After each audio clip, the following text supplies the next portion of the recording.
The sun was sitting heavy over South Dallas, casting long shadows across the patchy grass of what used to be my backyard. The smoke from the grill danced with the gospel music playing low from an old Bluetooth speaker, the scent of ribs mixing with charcoal and cheap beer. Laughter floated through the air like confetti, scattered and bright. This house, my house, once stood still behind it all. The bricks, the porch, the very soil under our feet still bore the name I signed on the deed. But today, that name didn't show up anywhere. Not on the welcome sign Ephraim hung crooked over the driveway. Not in the mouths of family gathered around the long folding tables. Not even in the seat I was given tucked back near the trash can, away from the main table. I watched my daughter, Leora, moving through the crowd like she ran it all. Ephraim, her husband, held court near the grill, laughing too loud, throwing around compliments like confetti. "Best ribs this side of Texas," someone said, and he soaked it all in like he owned it. They say the one who pays for the food runs the party. Funny, the title deed still says my name. From where I sat, sipping sweet tea that was too sweet and too warm, I could see it all play out like a movie I didn't star in anymore. You know, old folks just can't keep up these days, Ephraim joked, throwing a glance my way like a dart. His voice cut through the music, and some folks laughed too hard at nothing. One man nudged him. "That your mama-in-law, F?" He shrugged, grinned. "More like a roommate who overstayed her lease." Laughter again. I smiled, polite. I folded my hands in my lap to keep them from shaking. Mama used to say, some insults don't need words, just tone. I glanced at Zuri, my granddaughter, standing near the cooler. She caught my eye, then looked away, quick and guilty. Even silence can sting. Then, like some cruel joke, I saw it laid beneath the drink's cooler, a stained, wrinkled brown cloth. I blinked hard. It was my wedding tablecloth, the one my mother stitched with her hands. It used to grace our Sunday dinners, folded neat over the dining table my husband built. Now it lay crumpled, its edges soaked in condensation and sticky soda spills. Funny how history can be folded, wrinkled, and served beneath cheap beer. I knelt down, gently tried to lift a clean corner, just enough to brush the dirt off. Ephraim spotted me. "It's fine, Mizzo, we got paper towels. Don't worry about that." His hand came down on mine, light but firm, like he was doing me a favor.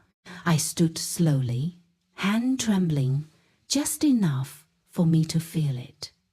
Nobody noticed. I walked away. In the shade of the porch, I sat down again and pulled out my phone. Habit, not intention. I wasn't trying to check anything, but something made me open Facebook. Maybe God's way of showing me the truth. Zuri had posted a photo. A big family group shot from earlier, everyone cheesing, holding up ribs and red cups. She'd circled a face in the crowd. Mine.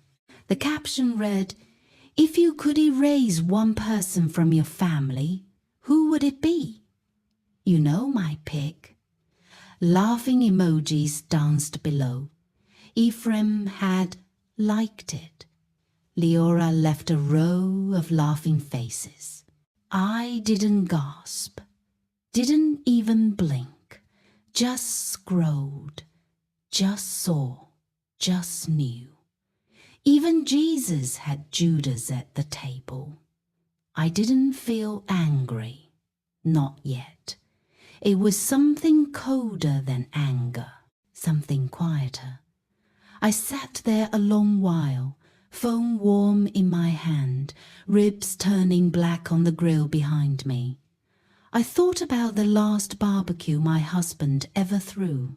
The way the kids used to come running to sit next to me, asking for more lemonade, more stories, more time.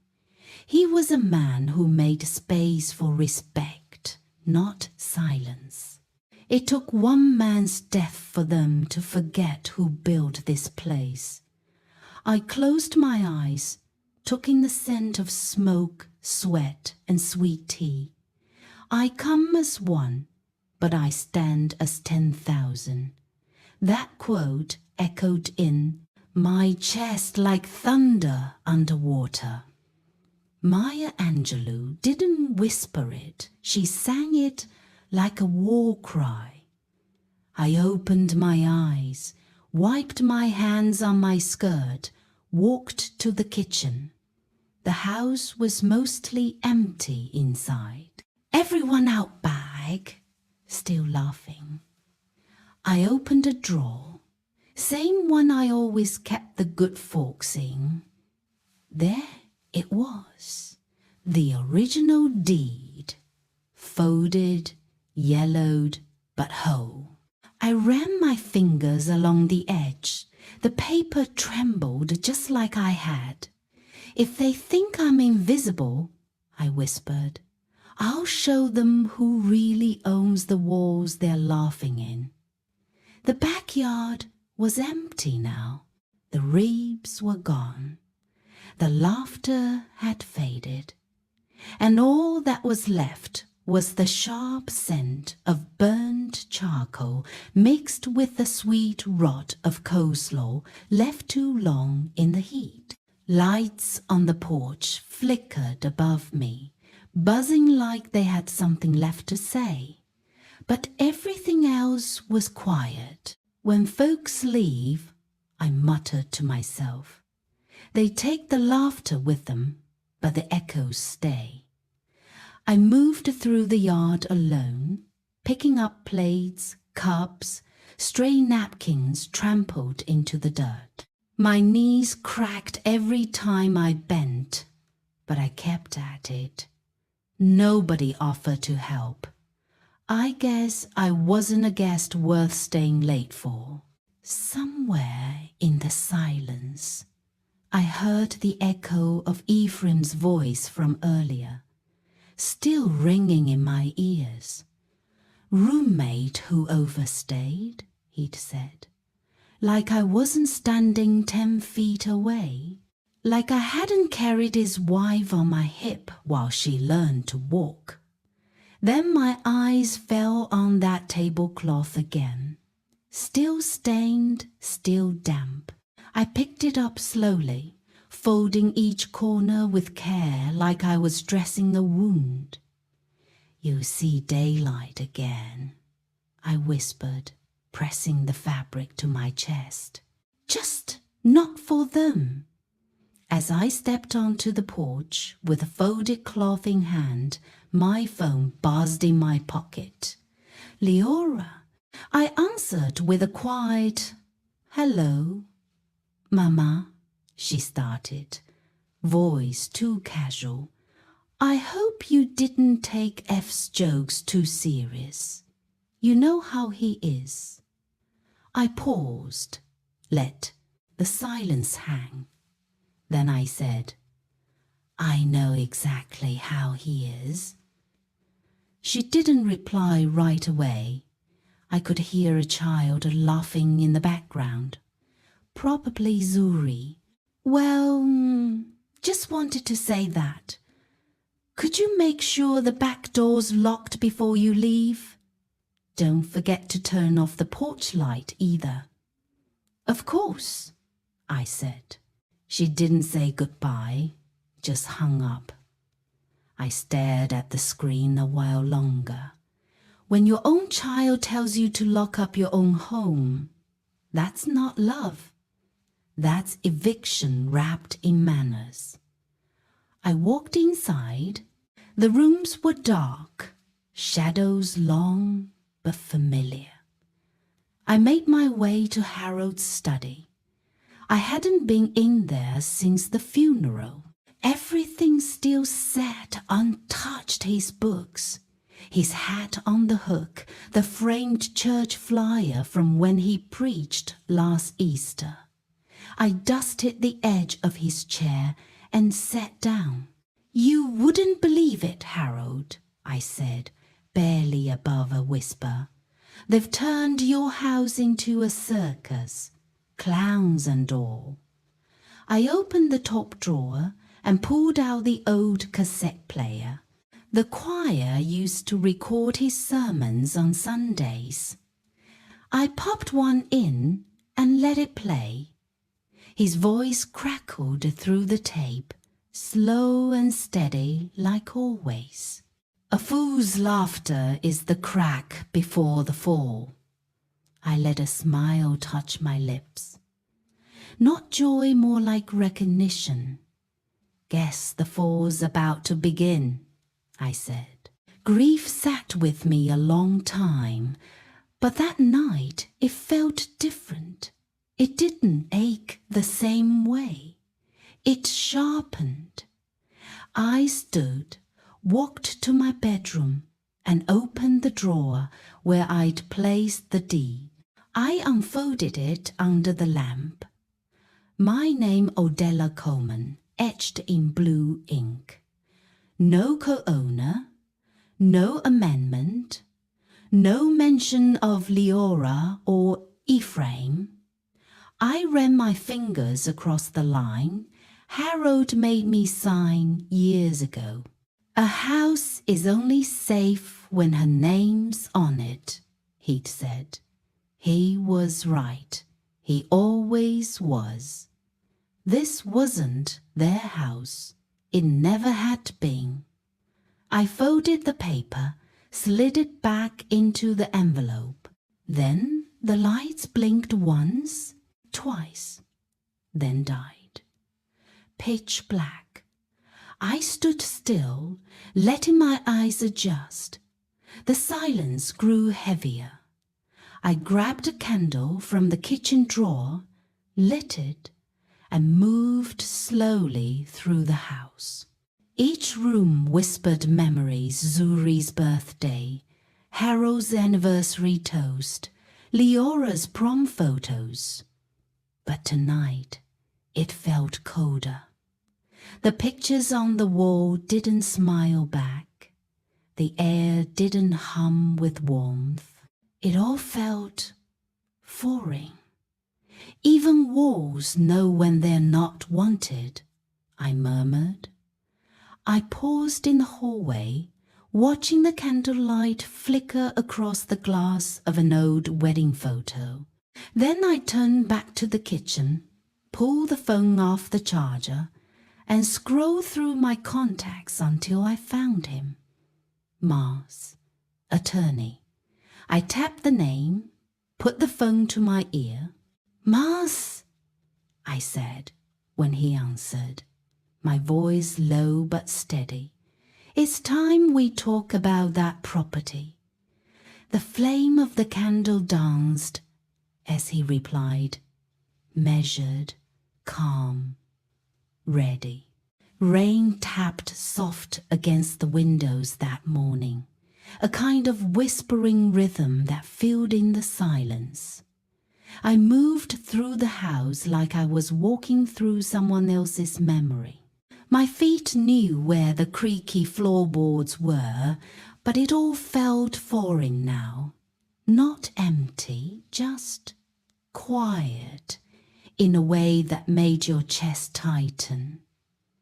I made coffee the way Harold used to like it. 2 sugars, no cream. I didn't drink it. Just watch the steam rise and disappear, like half the conversations I should have had over the years. No grandbabies running through the hall, no gospel playing, no buzz of the phone, nothing but me, the smell of brewed coffee cooling untouched, and that thick kind of silence that speaks louder than shouting. I thought to myself, silence ain't just quiet, it's a conversation you weren't invited to. And somehow I'd been uninvited from my own life. I picked up the dust rag, trying to stay moving. Old habits die hard. My hands brushed across the hallway wall, landing on a framed piece of embroidery, something Mama stitched when I was a girl. What you allow is what will continue, it read. The glass had a hairline crack through it I hadn't noticed before. Maybe it'd been there, or maybe I hadn't been looking. I stood staring at that crack for longer than I should have. My mind drifted back to the day I hung it, right after Harold insisted my name be the only one on the deed. Folks called him old-fashioned, but he called it protection. I remember him telling me, "You can give away your heart, Della, but don't you ever give away your ground." And now here I was, feeling like I'd been standing on sand for decades, waiting for it to sink. That little phrase stitched in Mama's neat script echoed in my bones. What would I allow today? I took the frame off the wall and carried it into the kitchen, set it on the counter where folks used to gather for Sunday biscuits, right where they could see it next time, if there was a next time. I sat at the table and let my thoughts wander into places I'd tucked away, for the sake of peace, for the kids, for the grandbabies. But being the bigger person don't mean you gotta be invisible. I remembered all the times I let things slide when Leora blamed me for missing Zuri's school recital, though I'd worked a double shift that week just to cover the braces on that same child's crooked teeth. All those little moments added up. It's like you keep taking the high road so long, one day you realize you're walking alone. Maybe they weren't the only ones who forgot who I was. Maybe I did too. There was a knock at the back door, soft but sure. It was Elaine from 2 houses down. She held out a pie tin like it was a peace offering. "Figured you could use some sweet this morning," she said.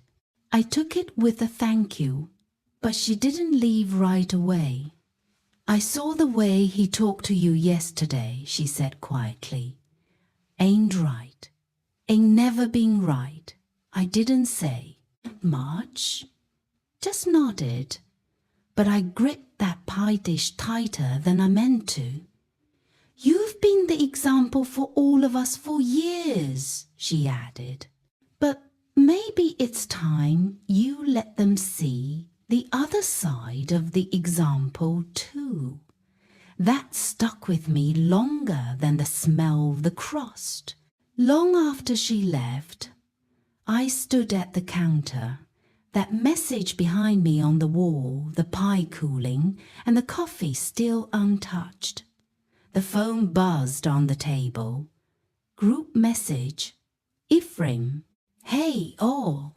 Let's not make a big deal about yesterday. We're all family. Family. I stared at it for a while, long enough for the screen to dim, then tapped the thumbs up emoji and nothing more. I thought about the tone in his voice when he made those jokes, the way no one checked him, and now a text to smooth it over like nothing happened. When someone makes a joke out to you, then tells you to laugh it off, that's not peace. That's permission. But I wasn't giving it anymore.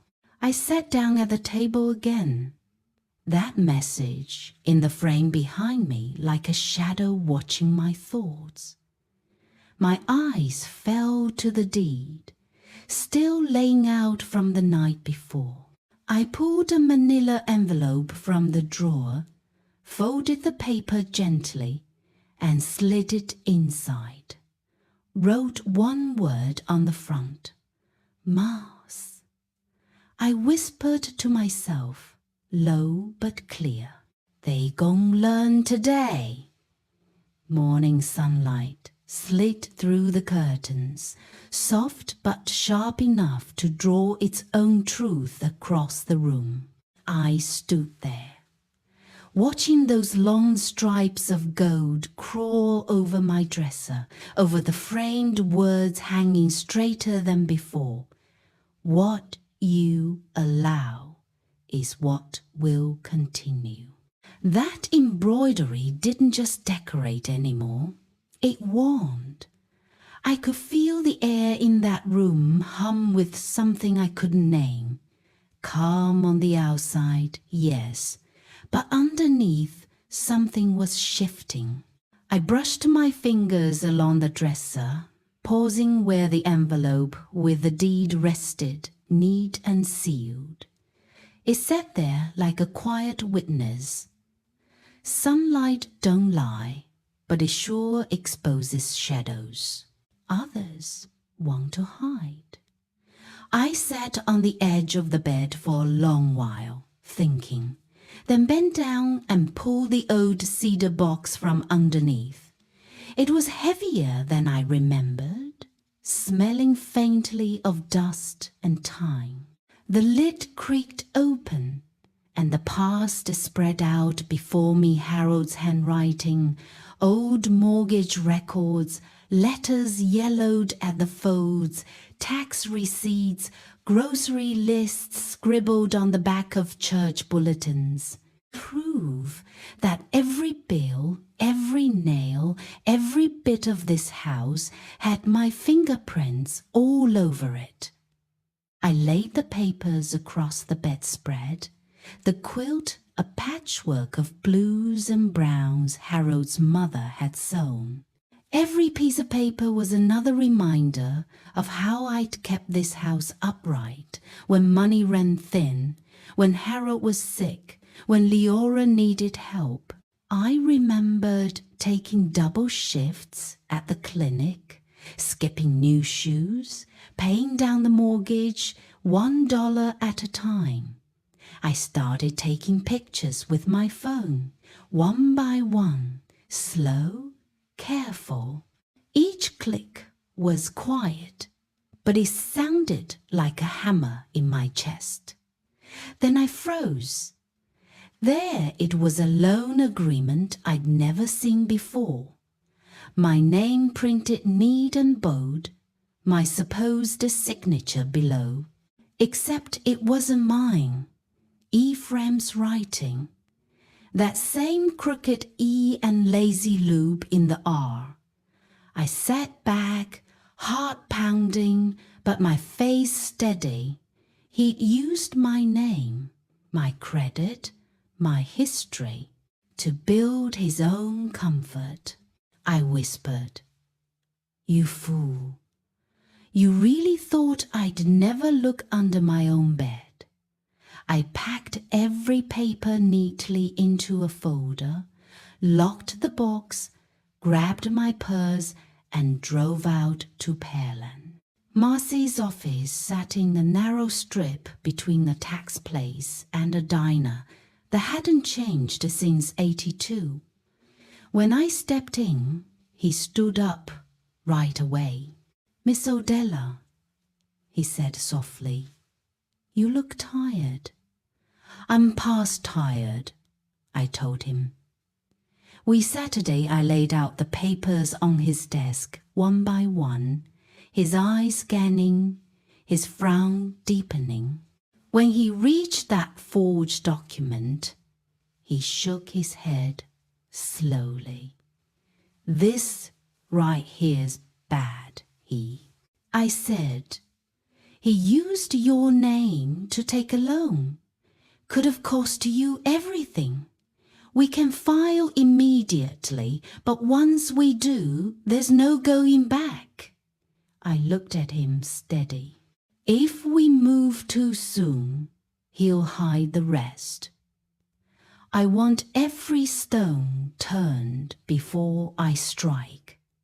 Mars leaned back, nodded once.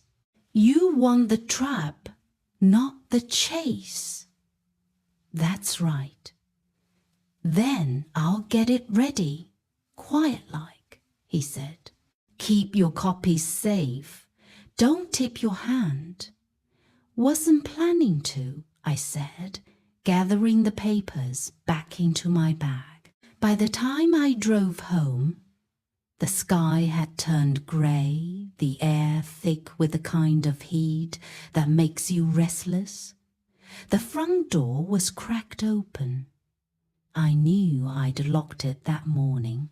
Inside, the house felt off, too quiet but not empty. I moved slow through the hallway, listening.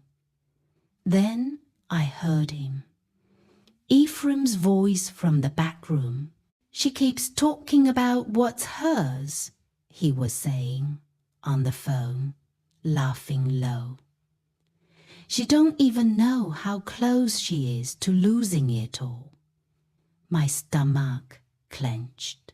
My fingers itched to swing that door open, but I didn't. Not yet. He kept talking. "I told Leora not to worry.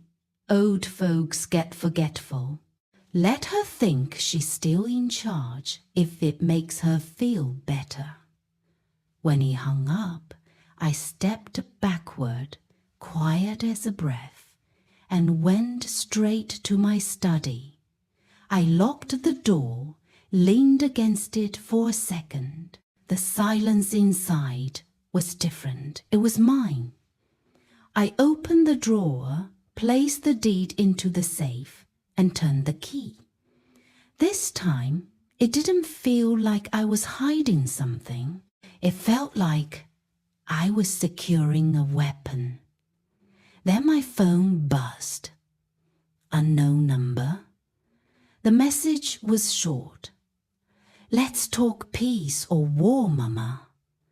I stared at it. My lips pressed together until they hurt.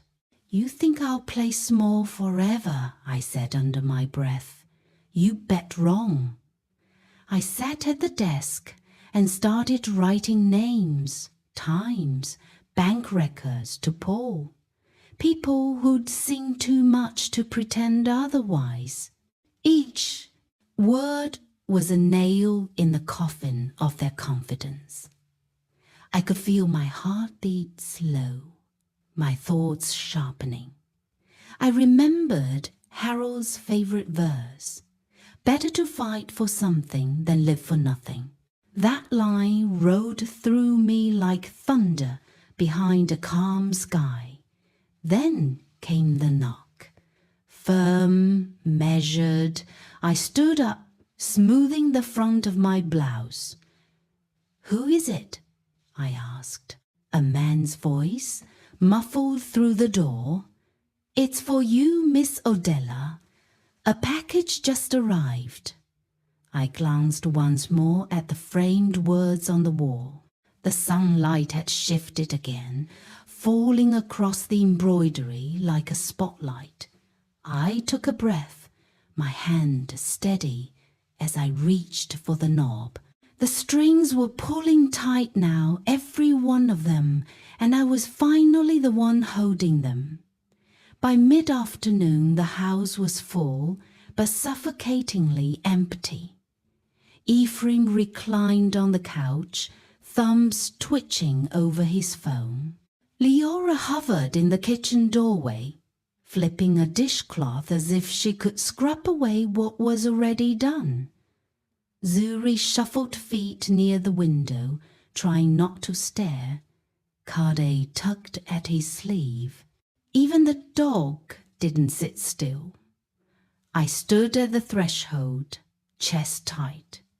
I watched them all pretend. You ever been in a room where the air feels like it's waiting to be cut? That's what this felt like. Every eye, every breath counting, holding back. Leora's thin smile cracked as she said, "Mama, you using that cheap seasoning again?" Her voice had the softness of a tease, but each syllable slid against mine like glass. I didn't turn around. I said, "You're welcome for the food that keeps that roof over your head." Silence swallowed the room. Zuri's fork stopped mid-air. Kate's eyes widened. Ephraim's lips parted, but no sound came. Leora laughed, forced, jagged. "Oh, Mama, don't be like that." I whirled to face her.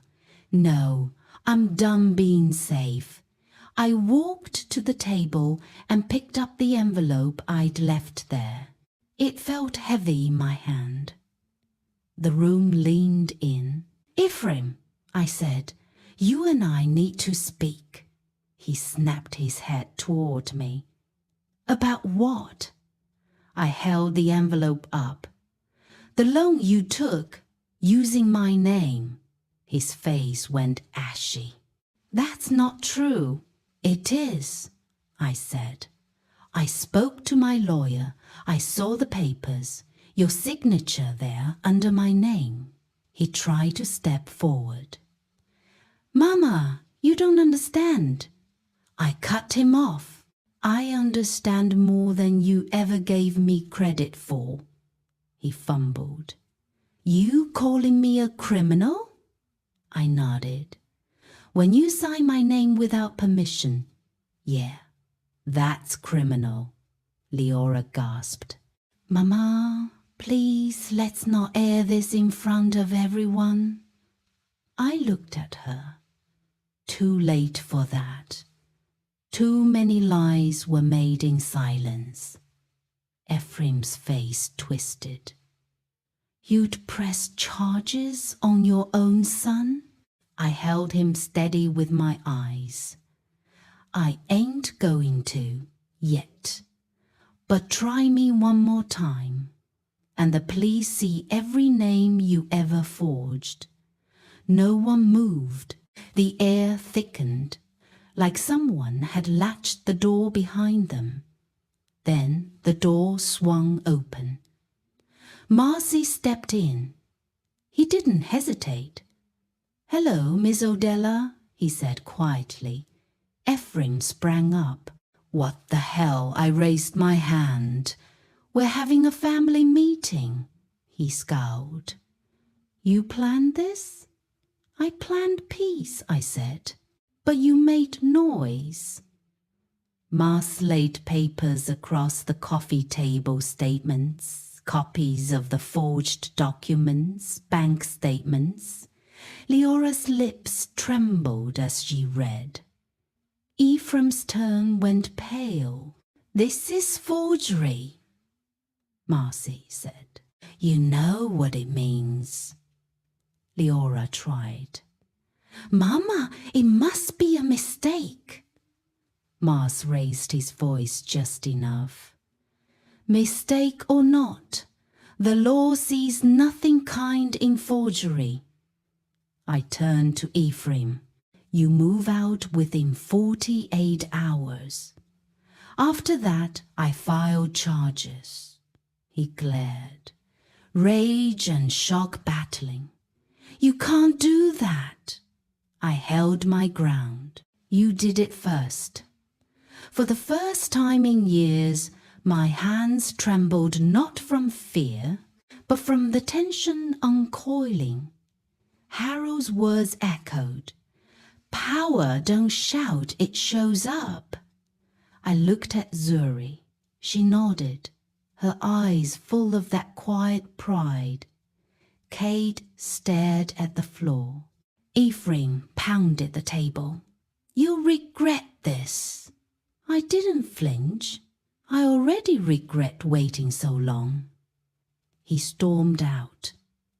Leora followed, tears in her eyes. She stopped at the threshold and spat. You'll see, Mama. I watched her go. The door slammed. The house exhaled. I walked to the table, picked up the empty plate, and carried it to the sink. Water ran warm over my hands, steady. That silence now wasn't fear. It was victory. I sat in the front room, sunlight slicing slats across the floor, the quiet thick after the storm we'd raised. The house felt like a vessel waiting for wind.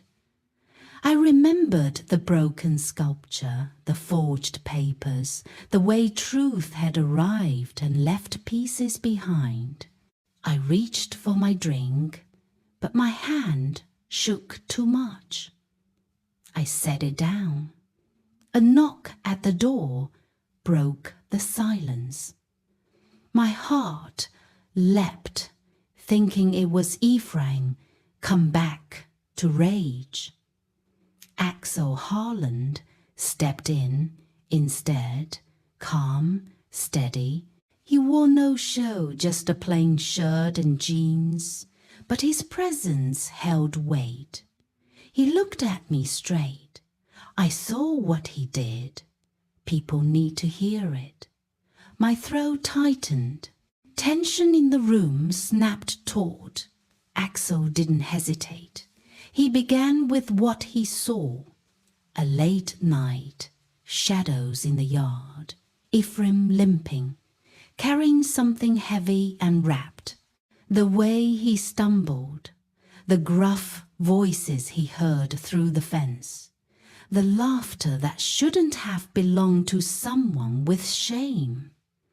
I listened, every syllable opening something inside me I'd tried to bury. There you are, I thought. No more shadows. Zuri's eyes went wide. Leora's face went pale. Kate stood still like a statue.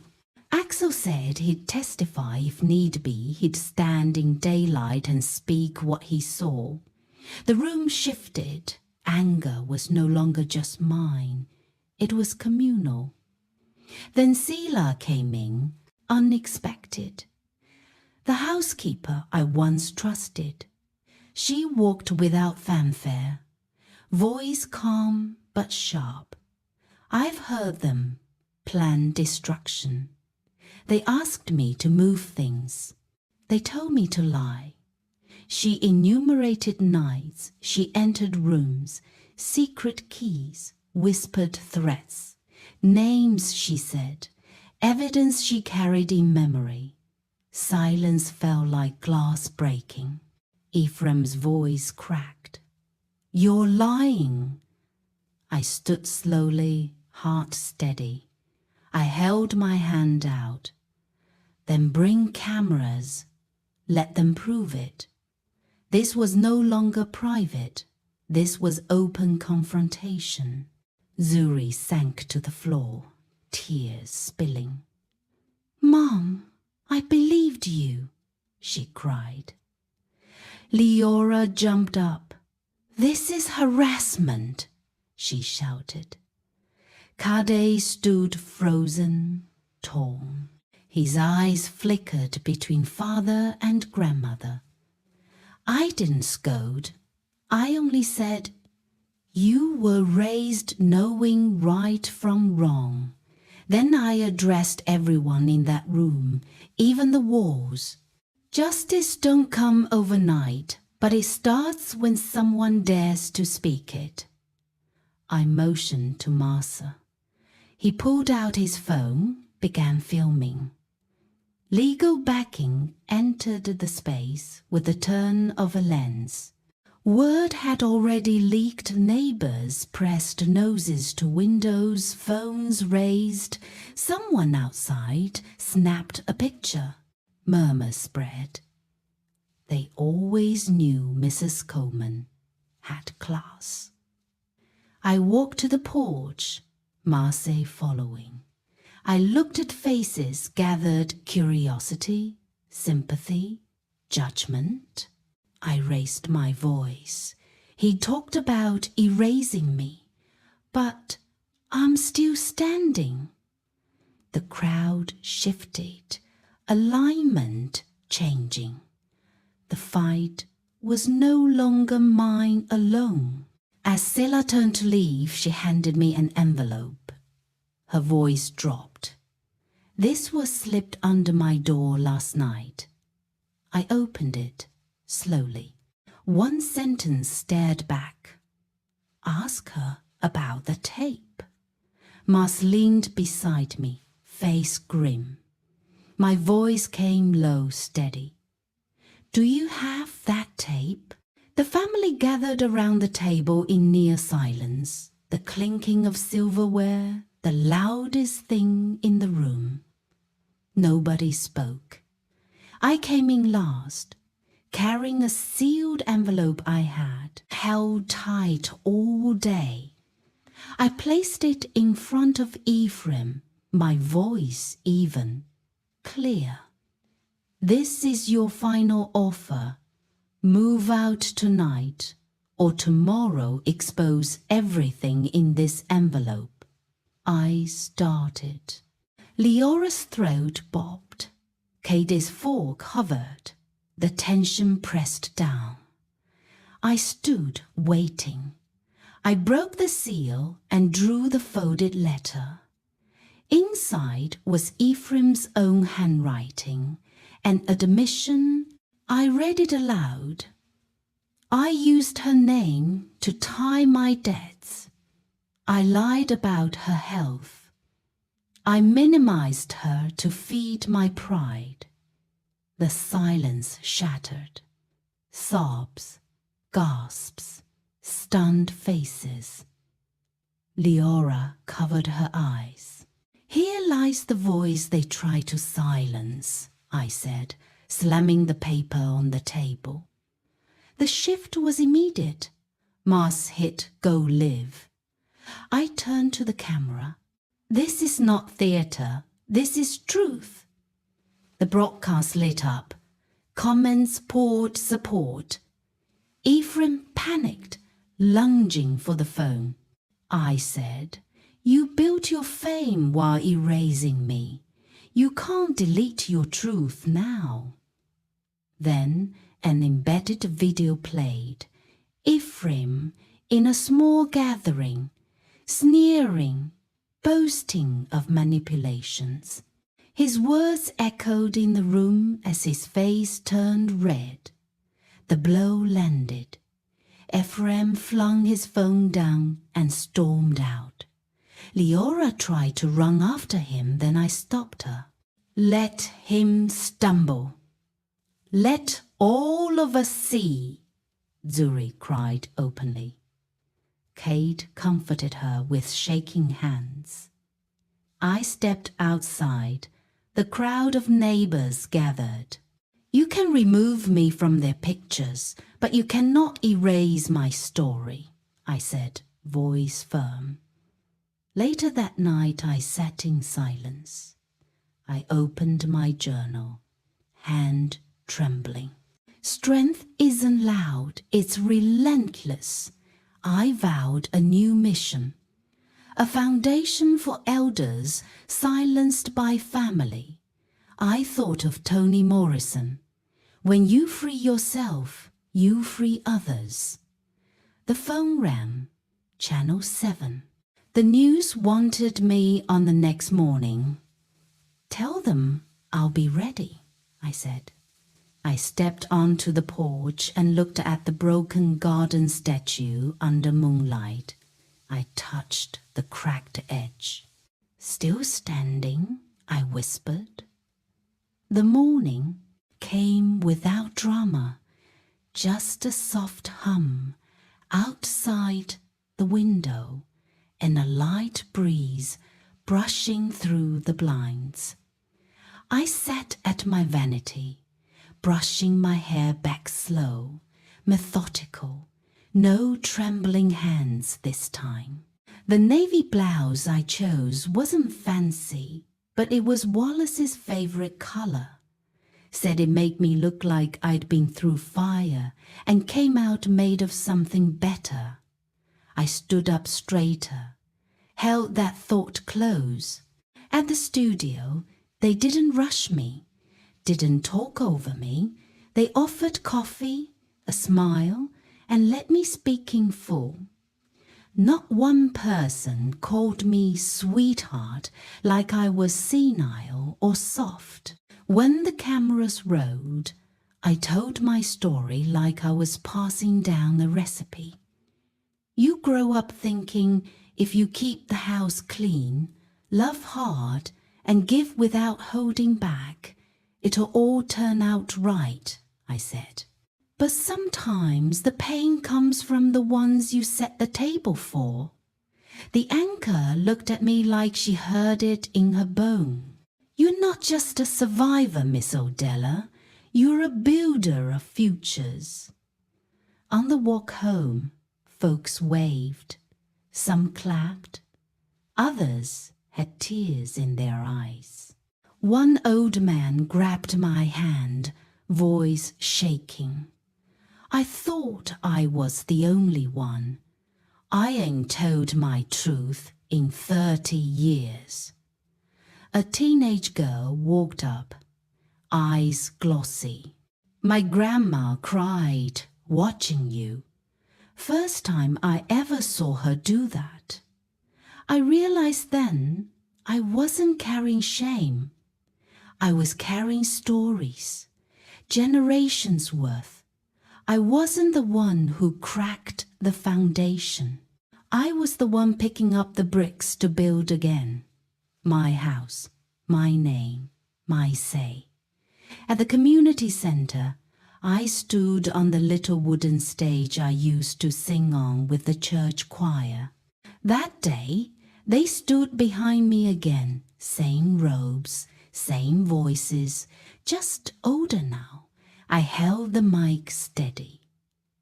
The old villa was sold, I said, and I worked with a lawyer in secret to do something with it that would matter.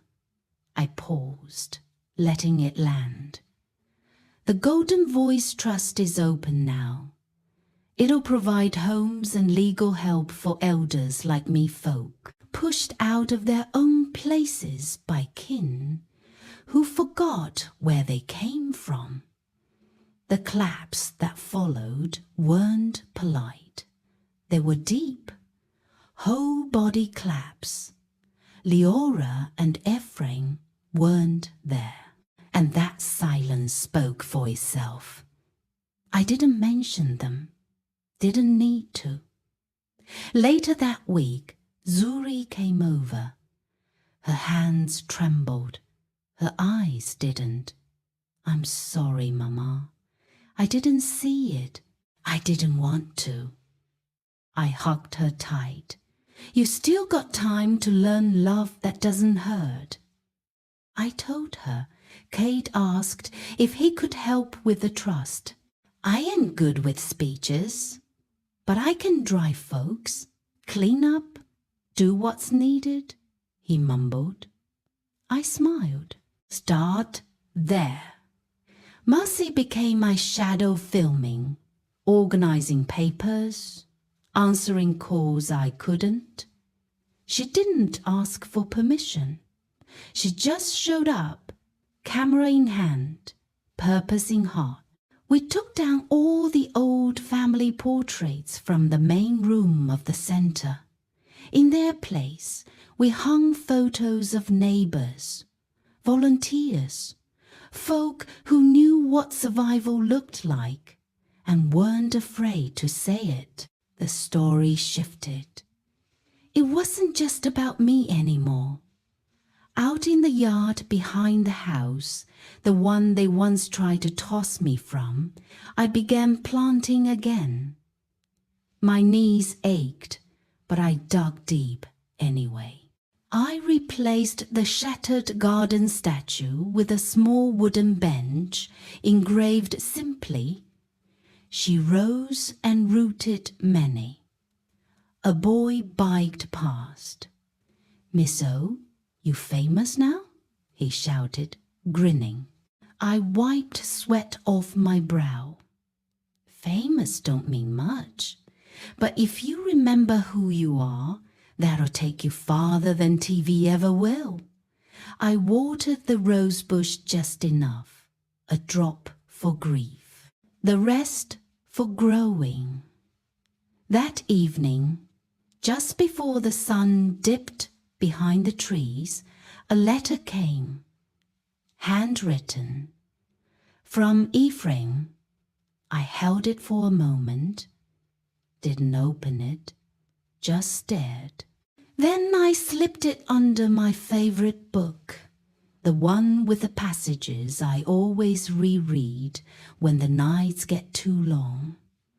"Not every story needs a reply," I whispered, then turned and walked into the fading light.